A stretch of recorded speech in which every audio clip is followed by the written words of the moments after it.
let's talk about our 3-point row. So I'm obviously at home, so we're going to use a chair and my kettlebell that I have here.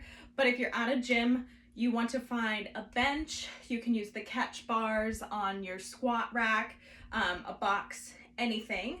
But you want to make sure that it's not too high up so that we can get a nice hinge in the hip. So, usually anywhere from knee height or slightly above is going to be a good point for you to know how high your bench needs to be. So once you've found your object, bench, chair, whatever, have a dumbbell or a kettlebell there for the actual row. So to set it up, you're going to think about like that hinge motion like you do when you're, doing any sort of hinging.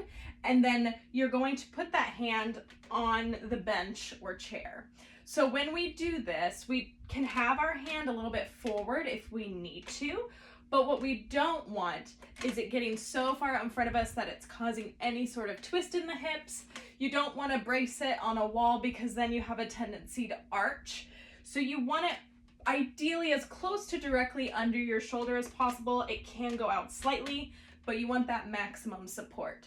From here, we're thinking about the top of our head to our tailbone being in a straight line and our core engaged. So that belly button is engaged, so it feels as if it's knitted and lifting up towards your spine. From there, you're gonna have your hand ready to grab your weight. And then when you get here, we want our shoulder and our shoulder blade to engage. So that is our starting position, not dropped down here. This is our starting position. Then we're gonna take a row. We're gonna row up and our elbow is gonna stay in towards our body, and then we're gonna bring it back down.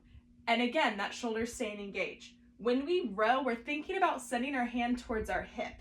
So back here towards our hip and back down, instead of rowing it towards our armpit like this. If we think about rowing it towards our armpit, it's gonna be much more of a shallow movement. When we think about rowing it towards our hip bone, that's when you get the back engaged.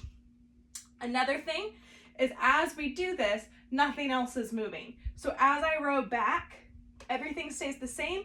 And then when I lower, everything stays the same. This shoulder isn't dropping. So it stays up, here, up, back down. Another thing you want to be careful doesn't happen is this.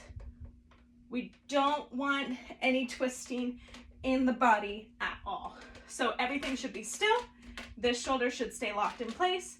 You should send it up towards the hip, squeeze at the top, and lower back down. I hope that helps.